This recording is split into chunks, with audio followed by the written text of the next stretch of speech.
तो दीन दयाल सुनी जब से तब से मन मेरे में सी बसी है। मैंने और को नाम त्यागी दयो और प्रभु तेरे नाम की भेंट कसी है। तुम बिन नाथ दशा वो है जैसे जल जाल में मीन फंसी है। अरे ऐसी करो जमलाज रहे प्रभु तेरी हंसी न हमारी हंसी है। तो माज रहा जिस रूप को मूरख दोनों छात। अरे पता नहीं इस रूप पर सुकल उपजेगी घास। आदरणीय श्रोता बंधु, राजपूत कैसेट के सौजन्य से ये कहानी बिछड़ी हुई हम पूरी करने के लिए जा रहे हैं। तो आ जाइए उसी कहानी की ओर। गुलशन ओवर कि जब लड़का से ये कहा कि हम कहानी तो सुना देंगे लेकिन कहानी पूर्ण होने के बाद तुम्हारा हम सर काट लेंगे। लड़का ने कहा ठीक है, हमें तुम्हारी बात स्वीकार है, कहानी सुनाने के तुरंत बाद तुम हमारा सर काट देना।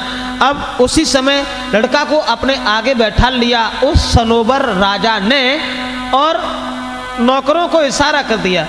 जब नौकरों से इशारा किया तो उस लड़का ने क्या देखा? सामने से कि हथकड़ियां हाथ में पड़ी भई और एक लड़की पास बुलाई है।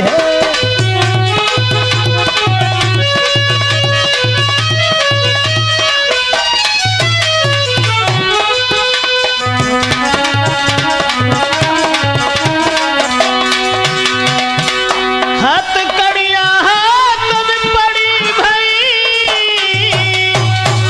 एक लड़की पास बुलाई है।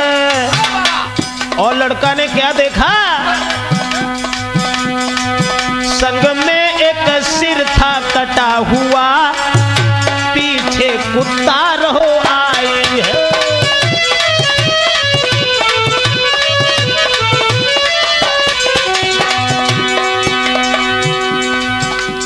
लड़का ने नजर बढ़ा करके जब देखा सामने से एक लड़की आ रही है जिसके हथकड़ियां पड़ी हैं, बेड़ियां पड़ी हैं, एक कटा हुआ सर है और एक पीछे पीछे कुत्ता आ रहा है और बेड़ियां पैर में जकड़ी थी जो पैदल नहीं चल पाती थी। वो लड़की बेड़ियां पैर में जकड़ी थी, वो पैदल नहीं चल पाती थी। थे फटे पुराने वस्त्र यार वो तथा न देखी जाती थी।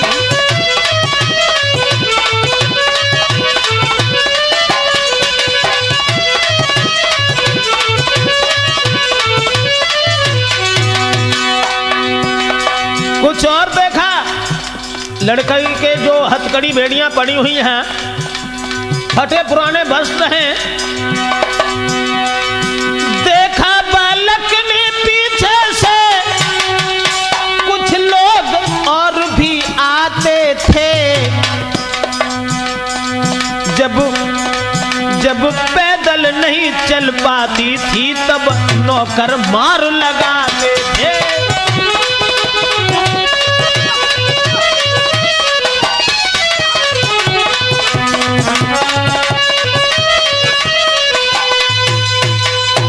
लड़का ने देखा एक लड़की आ रही है, हथकड़ी बेड़ियां पड़ी हुई हैं, एक कटा हुआ सर रखा है और उसके पीछे कुत्ता आ रहा है। लेकिन लड़की की बड़ी दुर्दशा है। वो लड़की हथकड़ी बेड़ियां पड़ी हैं, फटे पुराने वस्त्र हैं और जब वो पैदल नहीं चल पाती थी नौकर कोड़ों की मार लगा रहे थे और लड़की को लाकर के सामने खड़ा कर दिया। और जब सामने खड़ा कर दिया तो उसी समय सनोबर राजा ने कहा कि देखो बेटा, ये आ गई, यही है गुल नाम की एक लड़की। और बताया अरे ये ही है वो बेवफा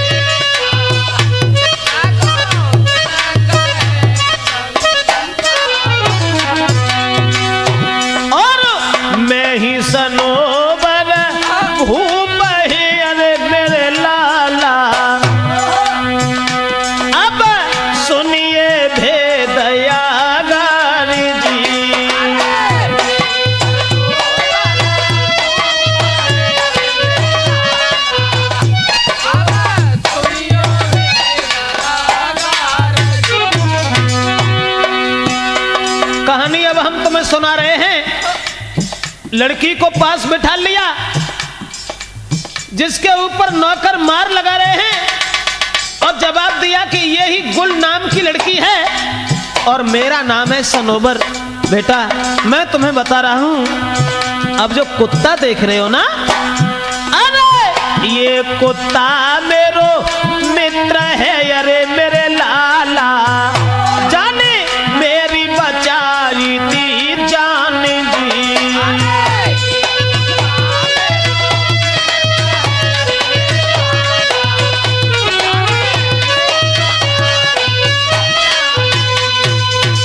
जवाब दिया, देखो बेटा ये कुत्ता जो है ये हमारा मित्र है, हमारा भाई है, जिसने हमारी जान बचाई थी।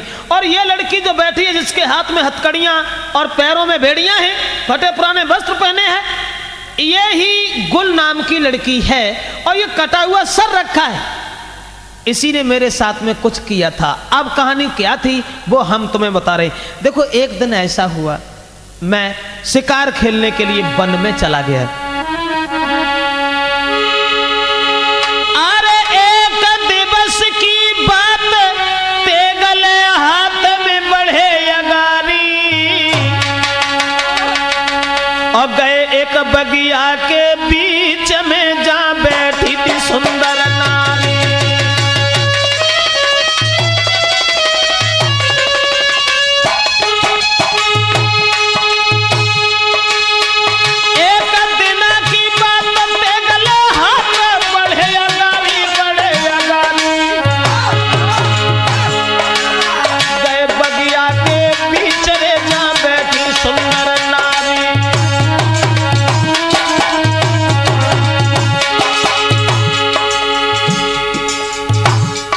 देखो लाला, मैं शिकार खेलने के लिए जब गया और यही लड़की बगीचा में बैठी हुई मिली, लेकिन हमें देख करके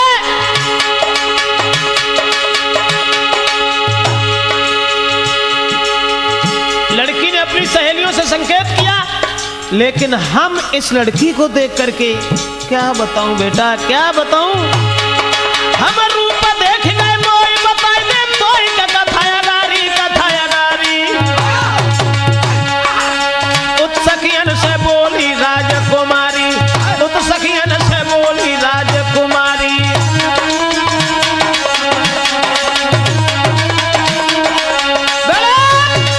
जवाब दिया, देखो बेटा ये लड़की जिसका नाम गुल है, यह लड़की हमें देख करके हमारे ऊपर मुग्ध हो गई, और मैं भी इसकी तंदुरुस्ती देख करके दीवाना हो गया। ऐसा ही नहीं तो मैंने तो कुछ कह नहीं पाया, और जब लड़की ने हमें देखने के बाद में, अरे हाथ जोड़ के कही, कहो क्या नाम तुम्हारा है रे, कहो क्या नाम तुम्हारा है, बैठो मेरे पास के तुमसे स्वार्थ हमारा है। जवाब दो। अब जाके सूरत देख के हम मोहित तो भय, लेकिन हमारी हिम्मत ना परी जैसे कोई बात करीबे की। तो लड़की ने ही हमसे बात की और इसने कहा, अरे करो चाहत तुम संग शादी, और तुम्हारे पीछे हो चाहे जीवन की बर्बादी, होता तो तुम संग शादी रे, करो चाहत तुम संग शादी, और तुम्हारे पीछे हो चाहे जीवन की बर्बादी।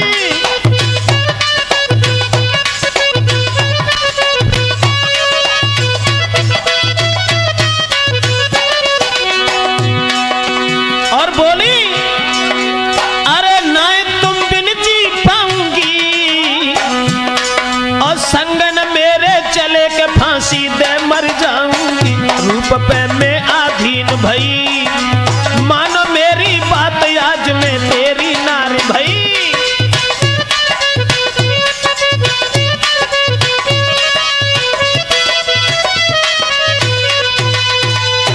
हमने तो जैसे कुछ कह ना पाई, लेकिन उस लड़की ने ही हमसे ये कहा, कि हम तुम्हारे रूप को देख करके हम तुम्हारे ऊपर आशिक हैं। अगर तुमने मेरे साथ विवाह नहीं किया, अगर तुम मुझे ठुकरा दोगे तो मैं तुम्हारे अलावा किसी के साथ शादी नहीं करूंगी, इसलिए तुम मेरे साथ मेरे घर में चले चलो ना। और वो लड़की ने उत्तर दिया कि तुम मेरे साथ चलो, अगर तुम नहीं जाओगे तो वो लड़की बोली कि चलियो मेरे संग आंगन में, अरे चलियो मेरे संग आंगन में, मैं तुम संग ब्याह रचाऊंगी तो यो तुम बिना जी पाऊंगी।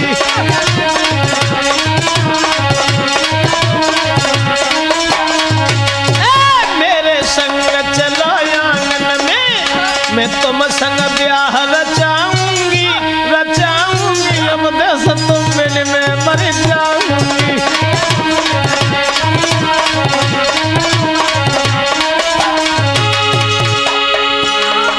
लड़की बोली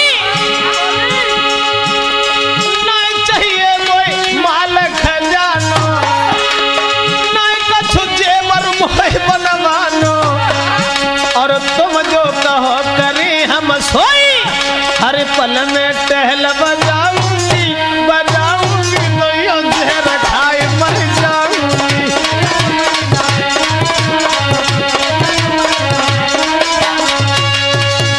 जवाब दो कि जब लड़की ने हमसे ऐसे वचन कहे कि तुम हमारे साथ चले चलो और हम तुम्हारे साथ विवाह करेंगे, अगर हमें तुम न मिल पाए तो हम तुम्हारे अलावा अपनी जान दे देंगे।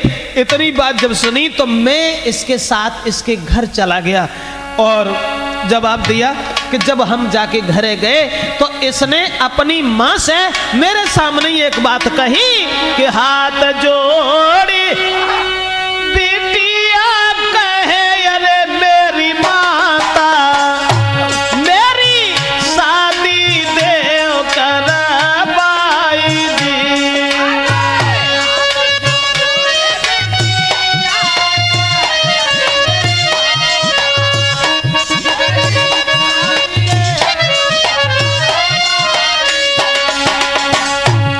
अपनी माँ से इसी अभागी औरत ने यह कहा कि तुम हमारा विवाह कर दो, एक परदेसी मेरे संगा में, अरे मेरी मैया,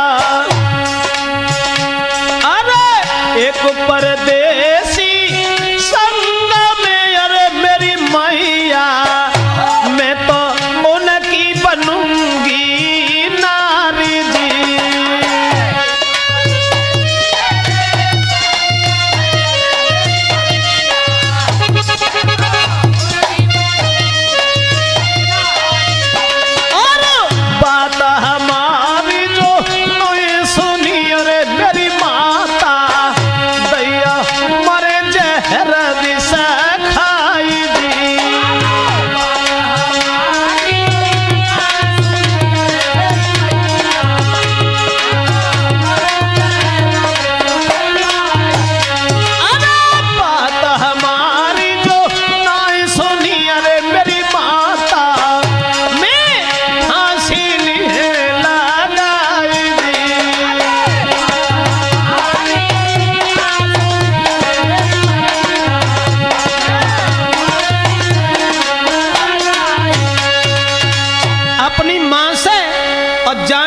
सामने जब कही कि तुम हमारी शादी इन्हीं के साथ कर दो, अगर इनके साथ विवाह नहीं हुआ तो मैं जिंदगी में जीना नहीं चाहती, मैं जिंदगी में जीना नहीं चाहती, कभी दूसरे को नहीं चाहूंगी, लेकिन इनके साथ मेरा विवाह कर दीजिए माँ, अगर तुम मेरी जिंदगी चाहती हो। अरे तब मात गई घबराई,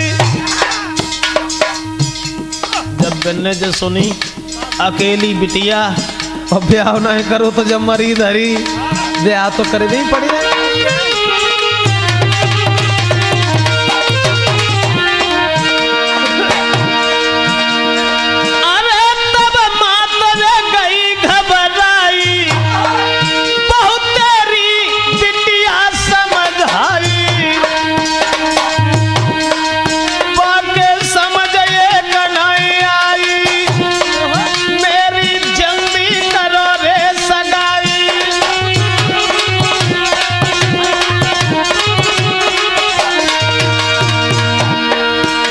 समझाने लगी और जवाब दिया कि देखो बेटी, एक परदेसी के साथ हम तुम्हारी शादी कैसे कर दें? नहीं तो कुल खानदान का पता है, ना ही बिरादरी का पता है, ना ही किसी गांव का पता है, न जाने ये कौन है, कैसा है। जवाब दिया अगर तुमने मेरी शादी नहीं की तो मैं अपनी आत्महत्या कर लूंगी, यही लड़की बोली। और वो राजा बोला, किस लड़की ने कहा?